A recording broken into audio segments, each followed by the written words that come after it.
ನೋಡೋಕೆ ಬಂದಿದ್ದೀರಾ ಇವತ್ತು, ಜೊತೆಗೆ ಇನ್ವಿಟೇಷನ್ ಕೊಡೋಕ್ಕೂ ಬಂದಿದ್ದೀರಾ? ಇಲ್ಲ ಇನ್ವಿಟೇಷನ್ ಶಿವಣ್ಣಂಗೆ ಫಸ್ಟೇ ಕೊಟ್ಟಿದ್ದೆ ಆವಾಗಲೇ. ಶಿವಣ್ಣನ ನೋಡೋಕ್ಕೆ ಬಂದೆ, ಭಾಳ ಖುಷಿ ಆಯಿತು. Very healthy, is cancer free, ಆರಾಮಾಗಿದ್ದಾರೆ.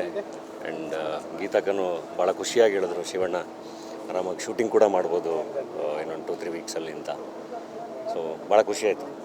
ಅವರು ಅಂದರೆ ಒಂದು ಅದ್ಭುತವಾದ ಎಕ್ಸಾಂಪಲ್ಲು ಕೂಡ ಶಿವಣ್ಣ ಈ ವಿಷಯದಲ್ಲೂ. ಏಕೆಂದರೆ ಆ ಥರದ್ದೊಂದು ಪರಿಸ್ಥಿತಿನ ಗೆದ್ದು ಮತ್ತೆ ಅದೇ ಎನರ್ಜಿಲಿ ವಾಪಸ್ ಬಂದಿದ್ದಾರೆ. So definitely very inspiring. Even ಈ ಇಡೀ ಪ್ರೋಸೆಸ್ಸಲ್ಲೂ ನಾವು ನೋಡ್ದಂಗೆ ಯಾವತ್ತೂ ಶಿವಣ್ಣ ಯಾರ ಮುಂದೆನೂ ಡೌನ್ ಆಗಲೇ ಇಲ್ಲ, ಖುಷಿಯಾಗೇ ಹೋದರು. ಆ್ಯಂಡ್ ಖುಷಿಯಾಗಿ ಅಷ್ಟೇ ಸ್ಟ್ರಾಂಗ್ ಆಗಿ ವಾಪಸ್ ಬಂದಿದ್ದಾರೆ. ಸೊ ಎಲ್ರಿಗೂ ಬಹಳ ಖುಷಿಯಾಗಿ. ಡೆಫಿನೆಟ್ಲಿ ನಿಮ್ಮ ಸಿನಿಮಾ ಪೋಸ್ಟರ್ನು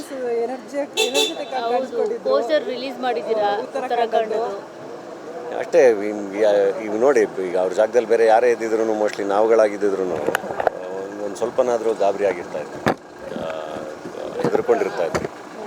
ಯಾವತ್ತೂ ಶಿವಣ್ಣ ನಾನು ಹೆದರ್ಕೊಂಡಿದ್ದು ನೋಡಲಿಲ್ಲ. ತುಂಬ ಧೈರ್ಯದಿಂದ ಗೆದ್ದು ಬಂದಿದ್ದಾರೆ. We are all very happy. Sir, ಮದುವೆ ತಯಾರಿ ಹೇಗೆ ನಡೀತಿದೆ? ನೀವು ಇನ್ವಿಟೇಷನ್ ಕೊಡೋದು ನೋಡಿ ಎಲ್ಲರೂ ಭಯ ಪಡ್ಕೊಂಡ್ಬಿಟ್ಟಿದ್ದಾರೆ. 50,000 ಜನ ಅದಕ್ಕೆ ಅಂತಾನೆ ಸದ್ಯದಲ್ಲೇ ಪ್ರೆಸ್ ಮೀಟ್ ಮಾಡ್ತೀನಿ. ಯಾಕಂದರೆ ಅಭಿಮಾನಿಗಳನ್ನ ಇನ್ವೈಟ್ ಮಾಡಬೇಕು, ಅದ್ರದ್ದು ಪ್ಲ್ಯಾನ್ ಹೇಳಬೇಕು, ಎಲ್ಲದನ್ನು ಹೇಳಬೇಕು. ಸದ್ಯದಲ್ಲೇ ಪ್ರೆಸ್ ಮೀಟ್ ಮಾಡ್ತೀನಿ.